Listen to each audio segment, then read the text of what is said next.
Hey everyone, welcome to the Grief Informed podcast. I'm your host, Rachel Garcia, and this is a place where I bring you authentic conversations with people who are willing to share their journey through seasons of grief. No matter your cultural upbringing, societal conditioning, or faith practice, grief affects us all. Whether you're dealing with a loss, a diagnosis, a broken heart, or the everyday stressors of life, or love someone who is, these conversations are here to support you in that process. So be sure to check out the show notes for potential trigger warnings. And whether you're very comfortable with or deeply avoidant of grief and its many responses, you are welcome here. Thank you for being here, and now on to the episode. All right, welcome to the Grief Informed podcast. I'm your host, Rachel Garcia, and I have with me Jessica Bedient. Yay! Jessica and her husband are foster parents, are turned adopted parents in Pike Road, Alabama. And I met Jessica about 2 years ago through a mutual friend, and we have gotten closer, gotten more connection, kept in touch. And so I thought she would be perfect to share her story about her foster care journey, adoption journey. And before she gets started, Jessica, could you tell us about your cultural upbringing and background? Yes, I am. The ice cream truck. No. That just means that they're out of ice cream when they play the music. That's what I told my kids.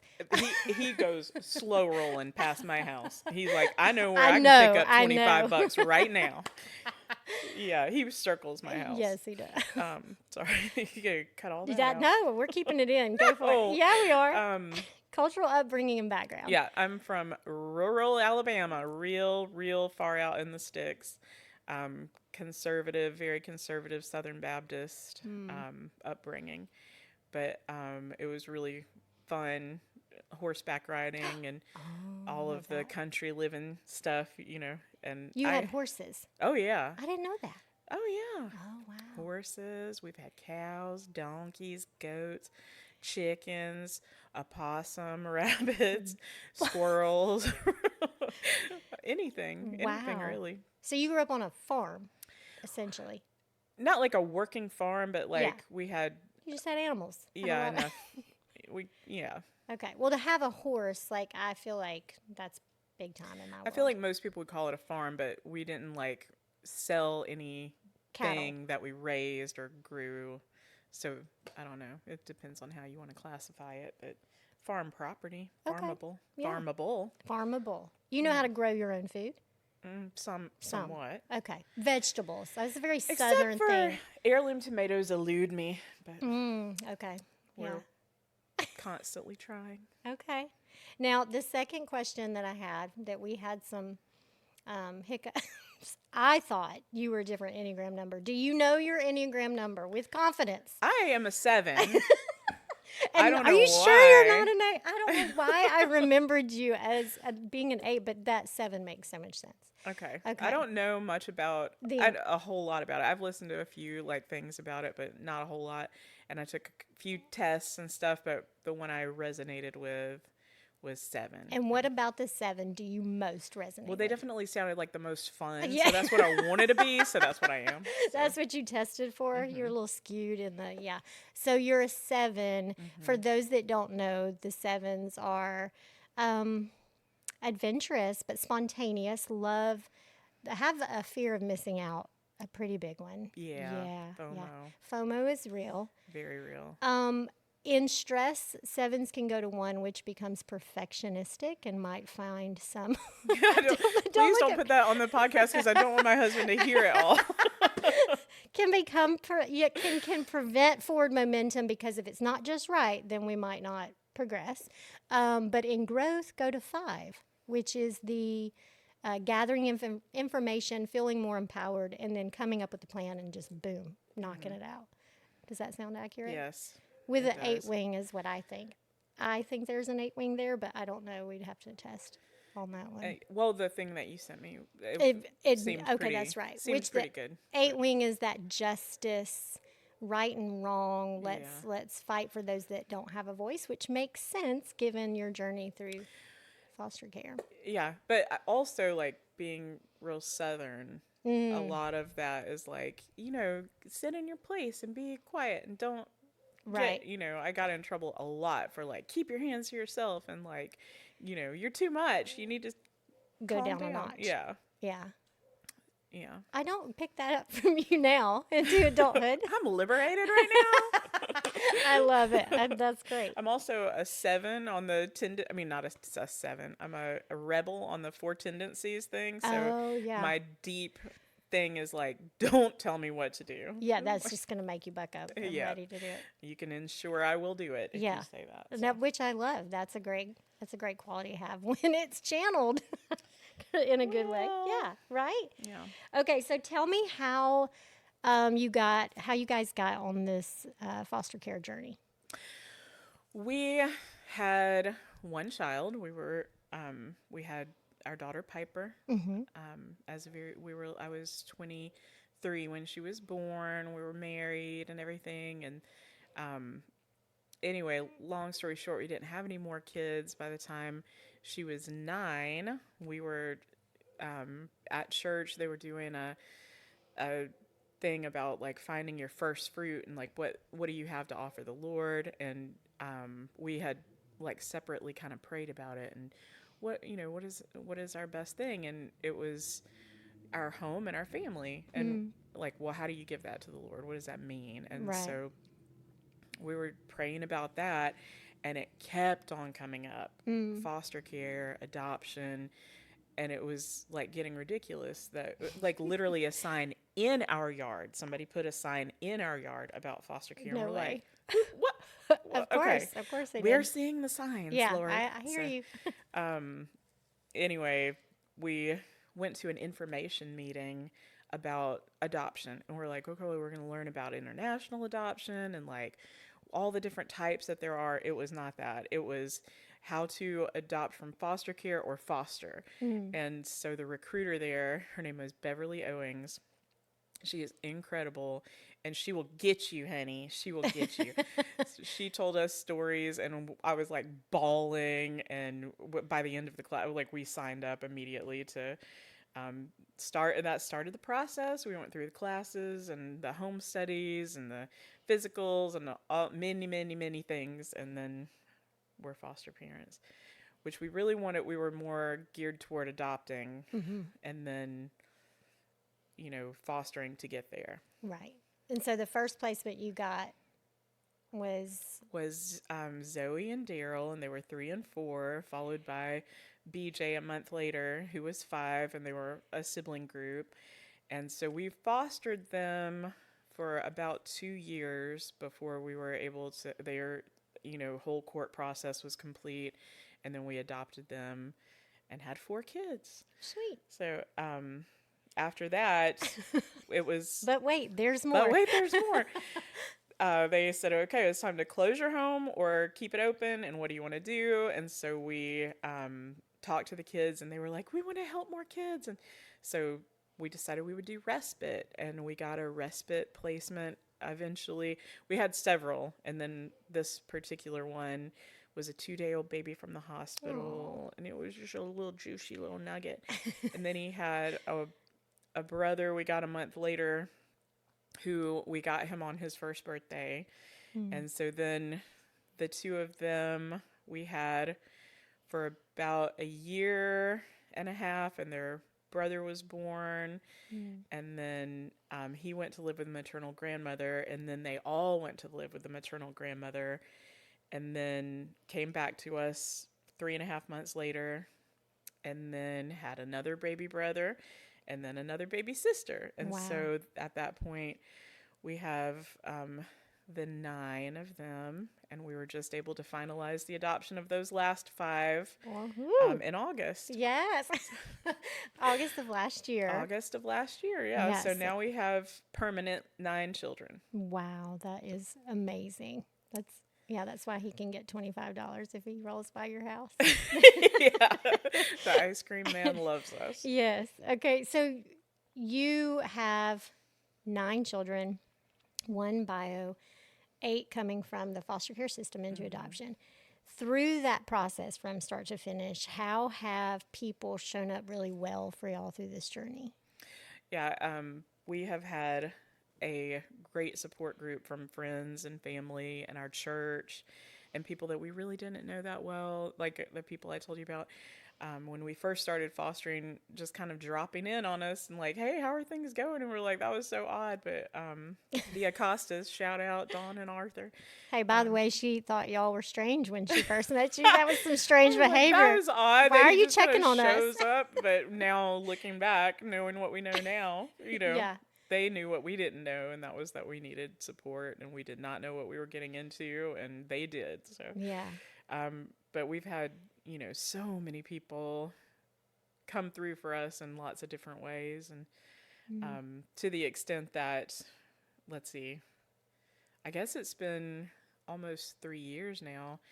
I was in an accident and had a broken hip, and I was in a wheelchair for 6 months.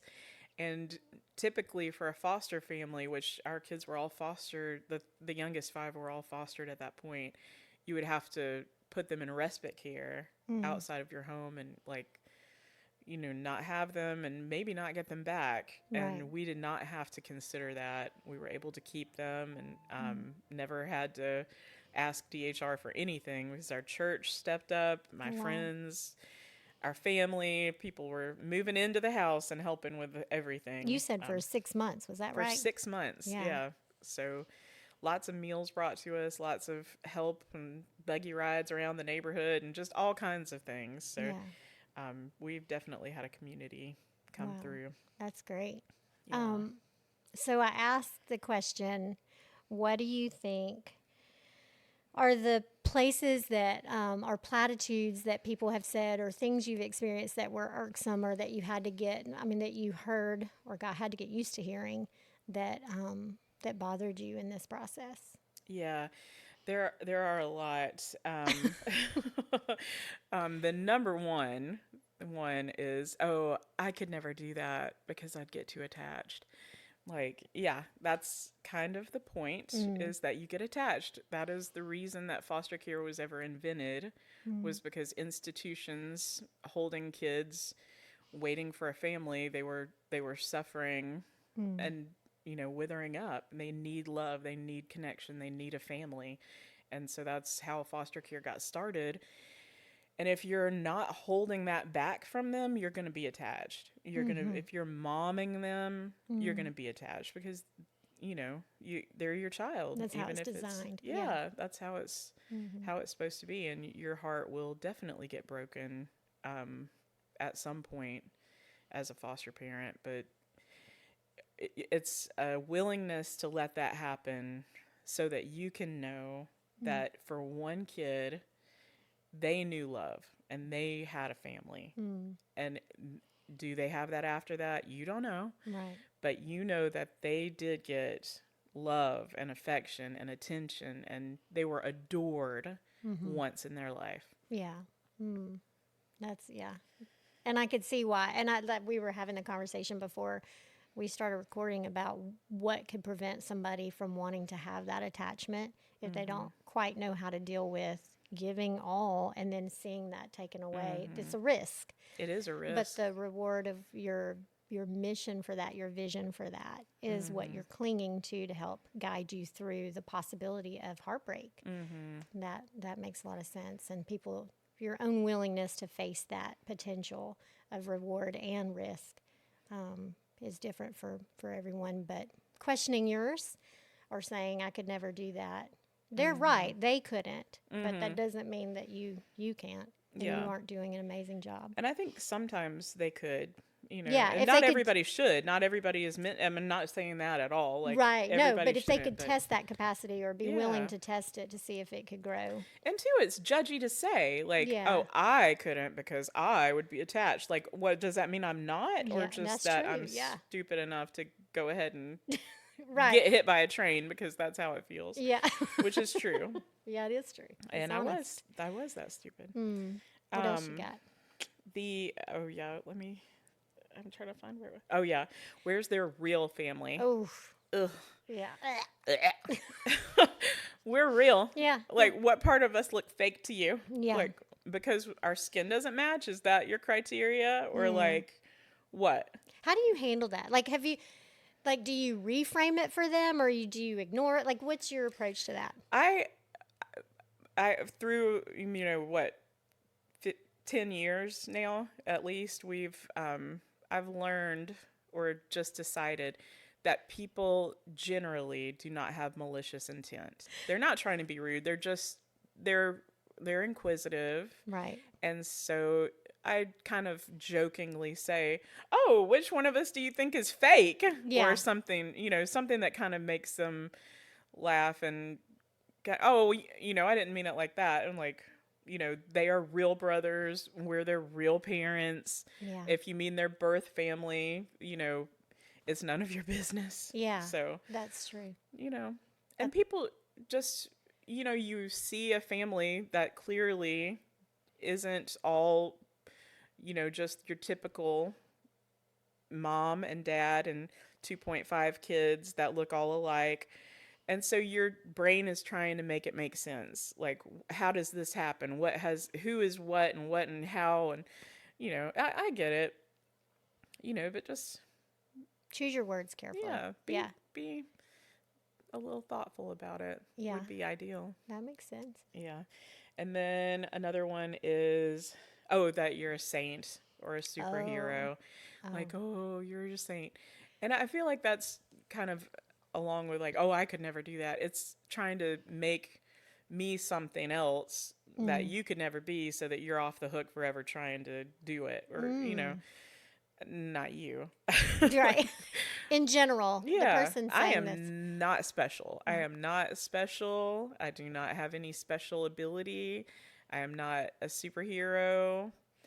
I am not any more of a saint than, I'm a saint in that I have Jesus in my heart, but I'm not like a perfect person or, Yeah.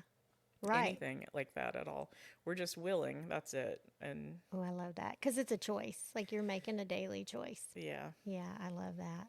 And it reminds me too of my friend Becky last podcast episode that said that same thing. Like, the last thing I want to be is considered special. Yes. Like, yes. Not at all. I'm just here, showing up, making a choice every day to parent these kids. Yeah. I love that. And so, how do you respond to that when you get that? Oh, I immediately say, no, I am not. I'm not special, not a superhero, Yeah. No, I'm not special. Just normal. Yeah. Which is why, too, I should say, upon meeting you, besides the fact that we both had a deep love for Brene Brown, I think that was one of the things we bonded over. And just reading some of the same stuff, we were very excited about different material and to have different conversations around concepts and things we were learning.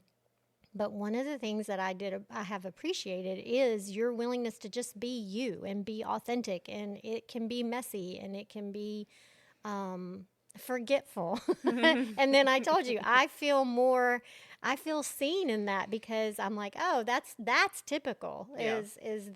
There's not this persona of something that isn't reality. There's a real person, a real family, having real issues just like everyone else. Mm-hmm. Yeah. And just like with most other families, when you see us out, you're going to definitely see imperfections. But if you ever see a moment where you're like, oh, look at that perfect family, then you're not seeing the full picture. Right. That's just You said, one of the things you wrote down was that the people who've meant the most are the ones that might quietly come over and fix someone's shirt that was inside out or on the wrong way. That just quietly, with no judgment, hey, this is on backwards. Yeah. I mean, that happened yesterday. It's happened many times for me where, like, we are not going to show up places the way I want. Yeah. In your perfect world put together. Mm-hmm. Yeah. Mm-hmm. Boy. I think a lot of us can identify with that at some respect, with the parenting all together, but even for ourselves. And I feel like too, and I know we discussed this at another time, that like, I feel like you might be on public scrutiny display more so than the average non-foster parent would. Definitely. Definitely. I think all foster parents feel that you are scrutinized because you have DHR checking in on you and making sure that things are, how they're supposed to be at least once a month. They're in your house looking at your stuff and talking to your kids, and it doesn't matter how many times it happens. It's always nerve-wracking, and you're always being measured as good enough or not good enough, even though the criteria is pretty low and you're gonna be fine. It's still, it's still stressful. And then when you go out in public, I think for us, we have an interracial adoption. 8 of my kids are black and I'm white, and it's very obvious when we go out that they're not born to me. They don't look like they're even half born to me. So people do look at them and look at me and judge, am I doing a good enough job taking care of their hair? Does their skin look dry? And people will definitely tell me. Yeah. Wow. And so it feels like there's a big, there's a lot of, what am I trying to say? I don't know. Give me more hand gestures. I'll get there. There's expectations, or you're always trying to reach these unattainable goals that, honestly, there's a lot of ways we could do a lot better. And I do not know everything about black hair and black skin. And it is not always going to look the way that it ideally would look if they, went to the barber every 3 weeks and, were bathed in oils every day. And there's a lot of things. But also, I haven't had a pedicure in a year, so it's... There's that. Yeah. Just balancing it out. That's yeah. Maybe they don't look perfect, but also I don't. It's not like I'm neglecting them and making me look good. Yeah. Can you cut all that out? That was great. That's so good, because this is your experience, which leads to the next question, which is, in what ways have you, through this process, had to experience grief? With all the things you've just communicated, there have been moments of having to face grief, which is just the response to the experience that you're having. So share with me a little bit about that. What are the ways that you face grief? I think that for foster parents, there's just the nature of foster care. You're going to face the loss of a child that you have loved. And maybe it's, a child that you loved for a weekend, or maybe for a week or a month or 3 months, 6 months, a year. Maybe you brought them home from the hospital and you lost them when they were 4 or 5. And I mean, it is, I think, a unique kind of grief, because you have lost a child that felt like your child, but no one else thinks of it that way around you. And I kind of briefly mentioned in the introduction that we lost Marky and Kiki for about 3.5 months, and they had been with us for years at that point, and brought home from the hospital. Every diaper change, every fever, every, tooth and first word and crawling and walking, all of that was with us. And they only knew us. They'd only ever lived with us. And then they're just gone. Wow. And then you meet new people during that time. And they ask, how many kids do you have? I just sobbed. And they're like, are you okay? Yeah. And I was like, I don't know how to answer that, because in my heart, I have 7 kids. And on paper, I have 4. And where are they? And you have to explain it. And you have pictures all over your walls of kids that are not there. And it makes no sense meeting someone and then, half of your all day, every day, and it's just totally different the next day. I don't know if that made any sense. It does. It makes perfect sense. But and then you don't know where they are. You don't know if they're being taken care of. And I mentioned, the grief of not knowing and wondering and worrying, and I would hold their little clothes and smell them and not know if they were crying and if anyone was there to comfort them, and if they were sick, or, you just don't know. And then if it'll be a year, one day, 5 years, 10 years, 15 years, or never that you see them again, will they know you? Did they miss you?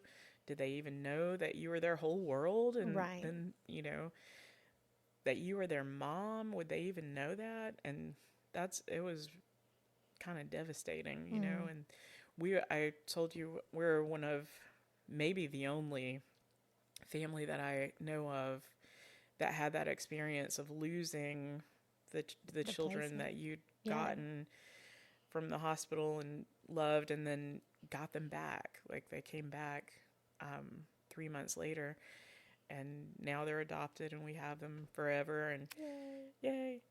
August 2023. Yeah, that's not typical. Yeah. And so most people, we have a dream scenario where that hurt ends at some point, but then there are plenty of people that we know who have had the same thing and then just never see them again. They're just gone, even Wow. though their siblings are there with you, or they're separated from their birth sibling. You've adopted that sibling, and then they are with you, and you're raising them, and you're thinking that it's forever, and then they're just gone. It's the worst thing that I can think of, but that's because that's what I've experienced. But I know with the grief podcast, there are so many different, and I'm sure that there are other griefs that feel the same to someone else, that can identify with that feeling, that loss of, and not knowing what's going on. I mean, parents can get that regardless of foster or not out of the foster care when you're parenting, and there's so much unknown. You mentioned a way that you found comfort when you were going through that time. Tell me about that with the verse. Oh, yeah. I've had so many sleepless nights. Just, I could not sleep because I was worried about them, and where were they, and what were they going through. And the verse came to me, and I didn't even think to look up the reference because it was just... I can put it in the show notes. It's fine. Okay, great.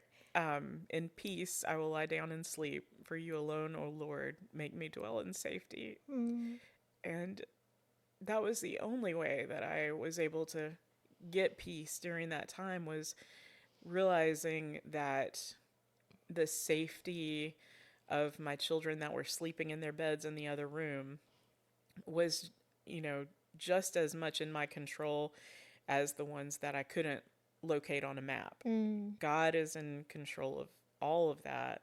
He is really the only one protecting any of them, and any illusion that I have that that's not the case is just wrong. And so, you alone, O Lord, make me dwell in safety, that was it. Yeah. Wow, that's powerful. And I think it is a comfort, because it's knowing that outside of your control there is a watchful eye. And in your case, they ended up coming back to you after that, and which doesn't diminish the grief at all. Because as you said, there were others who had experienced it and didn't get that story. You mentioned one other thing that was a grief point, which was that third one. Go ahead and share that one with me. I want to say it. Do you? You're grabbing the way that the family looks. Oh yeah. Yeah. Yeah.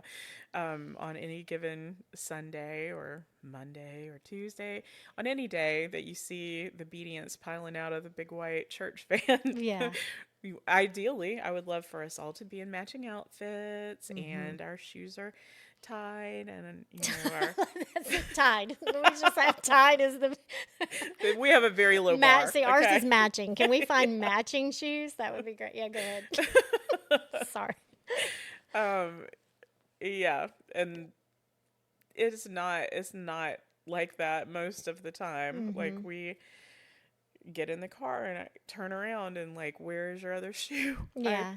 I literally yesterday took a child to the doctor and realized when we were in that he was wearing no shoes at all. Oh, sure. Yeah, it is wintertime right now. So Why would you need shoes? That seems ridiculous. he hurt his foot and it hurt to wear the shoe. He wasn't going to wear it. So, Oh, yeah. okay. But didn't great. communicate that. Yeah. That part. Yeah. They don't have a shoe. Yeah. His dad carried him in. So Okay. Dad didn't even, he was like, oh, yeah, he didn't want his shoe. Don't bat an eye. Yeah. Keep moving. Yeah.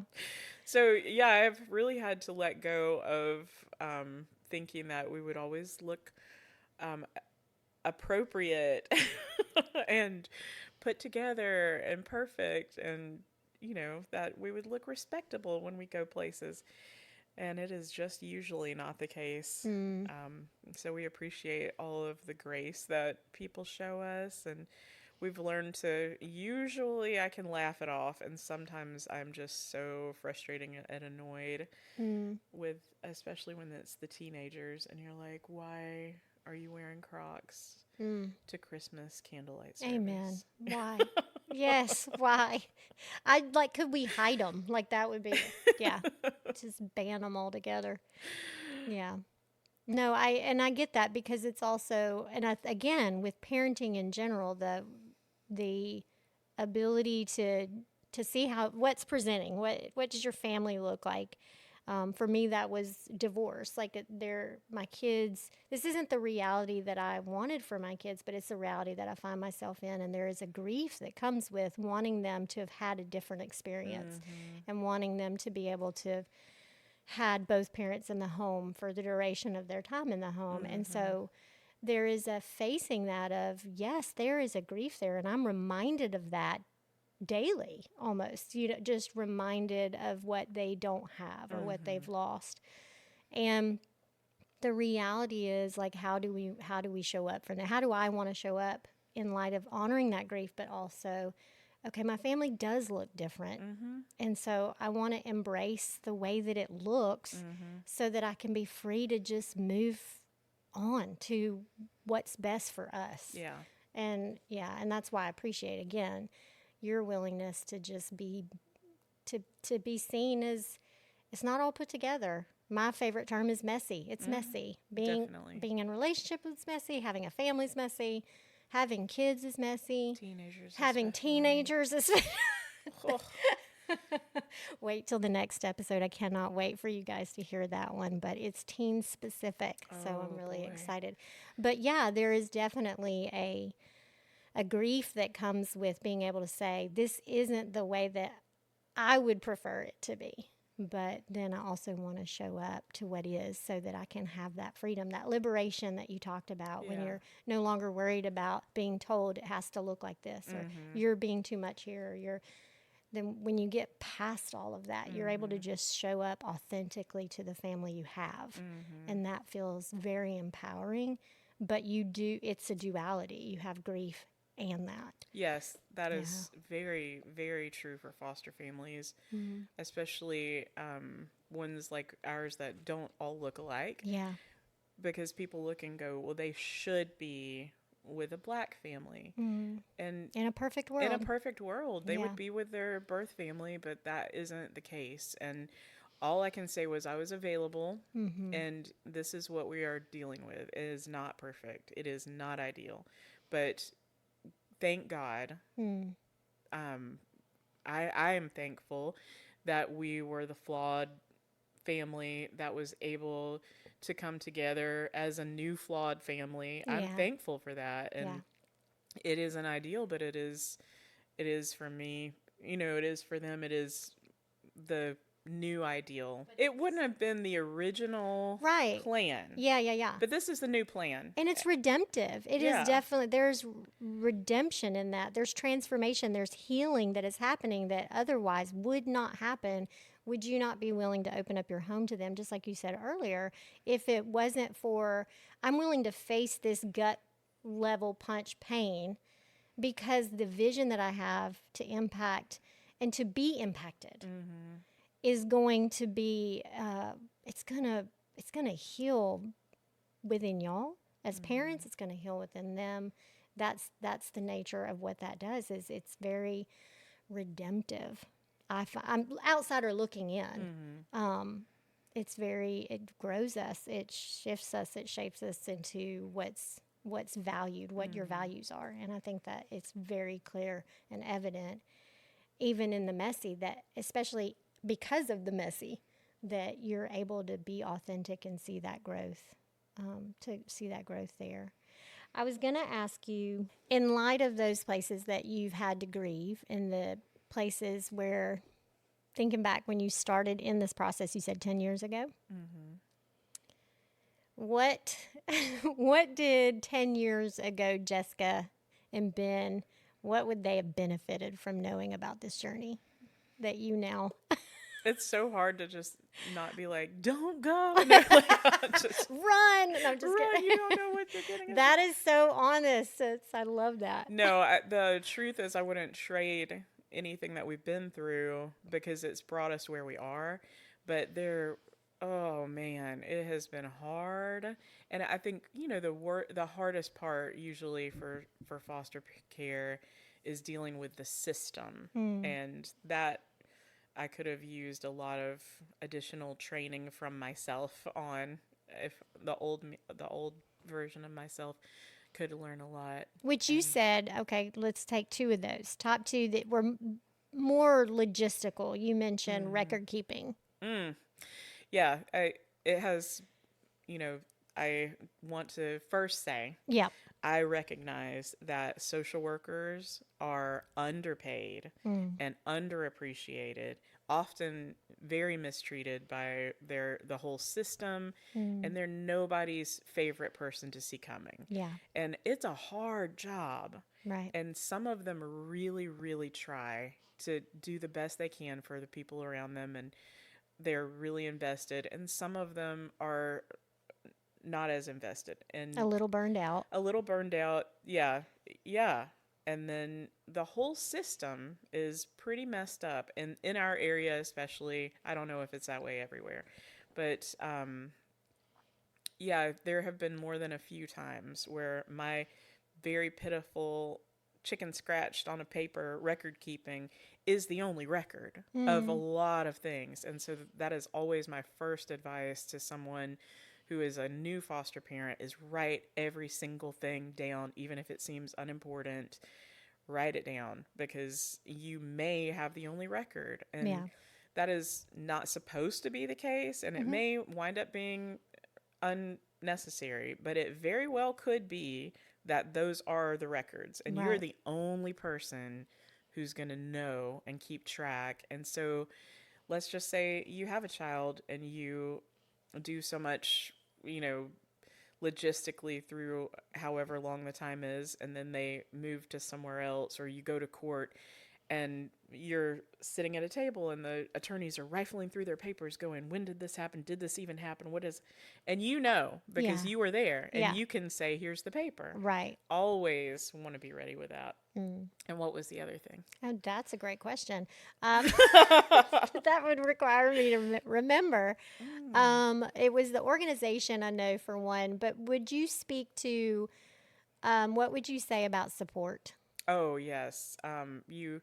Before you get your first placement, you want to find your people, and you want to talk to your friends and just say, I know in theory that there is going to be a day or a middle of the night where I need somebody to drop what they're doing and come and help me. And can I call you? And you want to find the people who will say yes without checking what else they've got going on, because it's going to be high priority. Right. And you're going to need them right immediately now. Yeah. 20 minutes you need those. And then even to, like, if you're in the middle of a crisis, which you will be at some point, you're going to need to have people who are aware that it's happening, or if you believe in prayer, which you will, you're going to want people praying for you. And so have a point person that could reach out to a group of people. They don't even have to know them all. You can say, these are my top 10 people that I want to have informed, and can you be the point person and create like a text thread or a message or whatever to let them know the information so I don't have to send it out 10 times and I can just say, I need prayer and here's the what. guts of it. So Yeah. that would be amazing. Okay. And then maybe those people would be willing to bring you a dinner or to babysit or come in your house and let you take a nap. And, Yeah. it's very important to have that. And we've been very blessed that that kind of fell into our lap so many times when we did not know that we needed it. Right. So, That's good. yeah. And good people checking in on you all the time. And then adoption has happened and no longer have the foster care process or DHR for y'all. What's shifted since then, or has that shifted anything? It does definitely. It definitely does. We're always so busy and there's always so much going on that I don't know that I've had a chance to really sit down and think about the freedoms that I have now. But one thing, like, the kids don't know it yet, but we have a special trip planned this week, and we're going out of state, and we don't have to ask any permission. Oh, wow. We can just go. Wow. I mean, look at you. That's great. Yeah, I mean, things like they went and stayed. They had a youth retreat this weekend, and we didn't have to get any clearances for any of that or like great. vet any host homes or anything. Those are things you don't really think about, but they wear on you. Yeah. Especially if you have a long-term placement, especially if they're older kids. They just want to feel normal, and it's hard to we have not fostered teenagers, but I know a lot of people who have, and it is so hard and so difficult because the thing that you really rely on with your kids to make them want to be obedient and compliant and helpful or loving is a connection with you. And if you have a new to you person in your home, what is their motivation? Like, they don't know you. Right. And so you're on a fast track trying to manage behaviors and while creating connection. And like you were saying, try to coach them through trauma and grief and pain and all kinds of,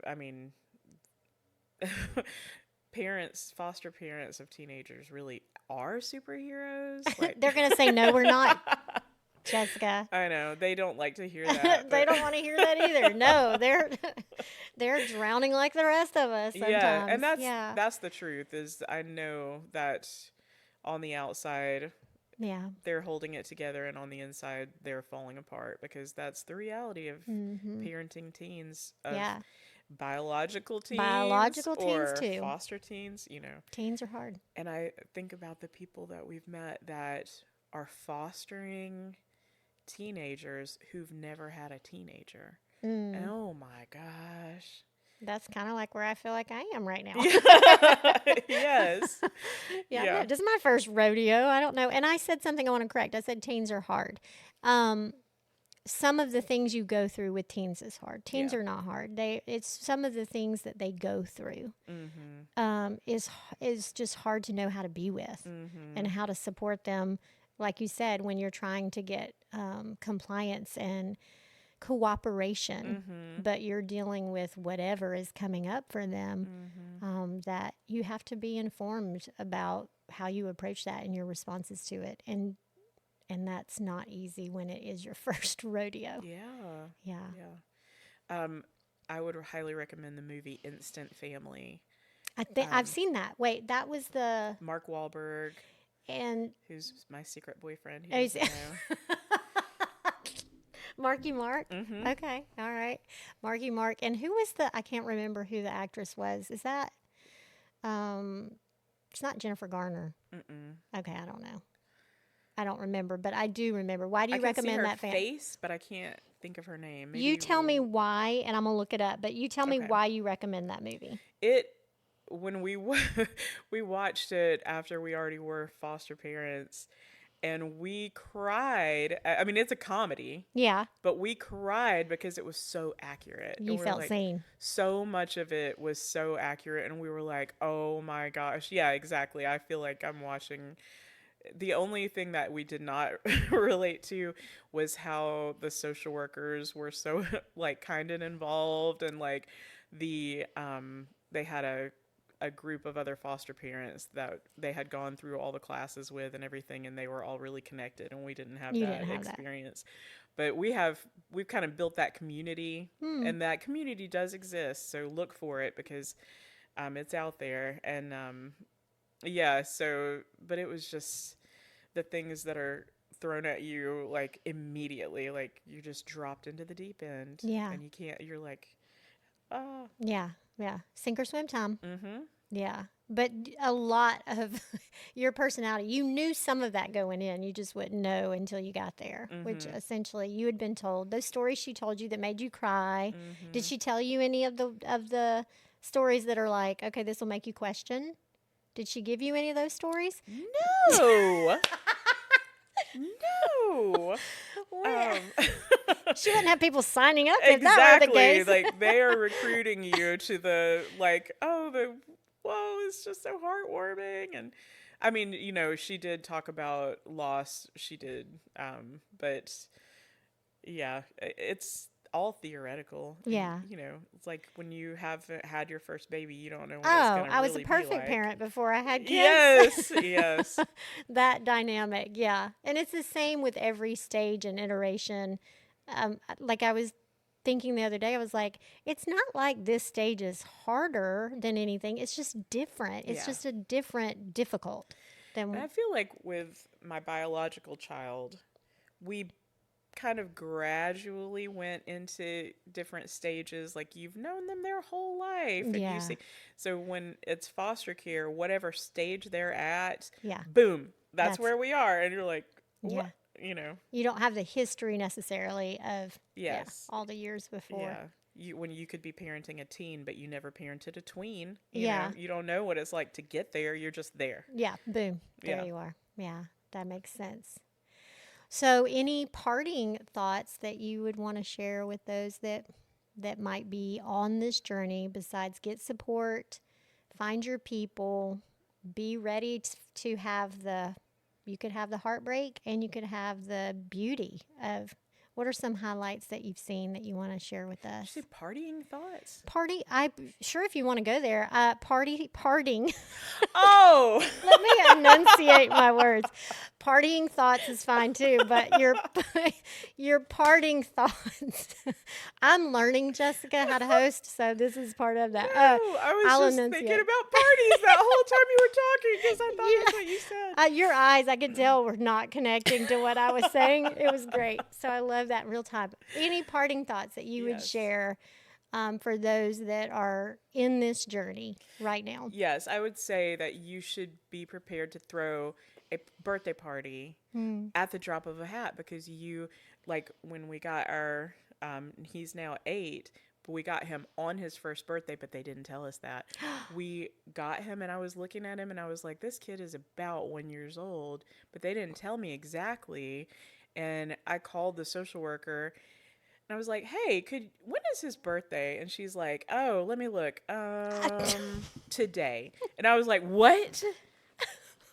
So that's my partying thoughts. That's where you went for partying thoughts. Okay. And my friend also, she was like, we've thrown a first birthday party like at the drop of a hat, because you never Do you know. Have a bin like in your house that's like Absolutely. a birthday bin? Yeah, that seems accurate.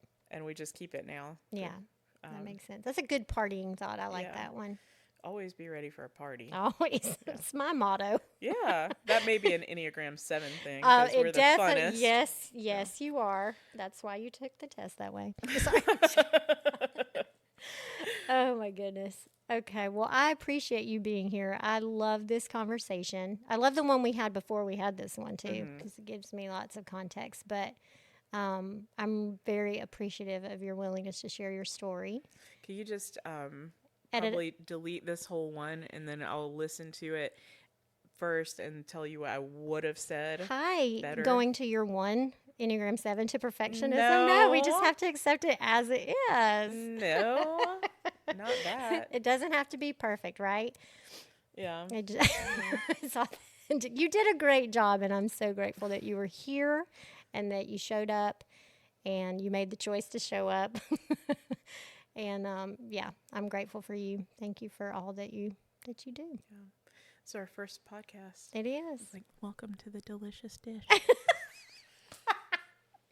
I need to get you a mic just so you can talk into it at all, like whenever you want to. I think I definitely will. Yeah, I think one on my a delicious kitchen counter. dish. Yeah. SNL. I like the reference. Yeah. All right, everybody. Thank you for listening. Thank you for liking and subscribing and sharing and getting the message out so that others who are experiencing Rachel is awesome. I can't wait to hear the whole podcast. Those who are experiencing similar journeys or different journeys and having experiences that bring you to grief, that you would be encouraged and share this with somebody that you think would benefit. You guys have a great day.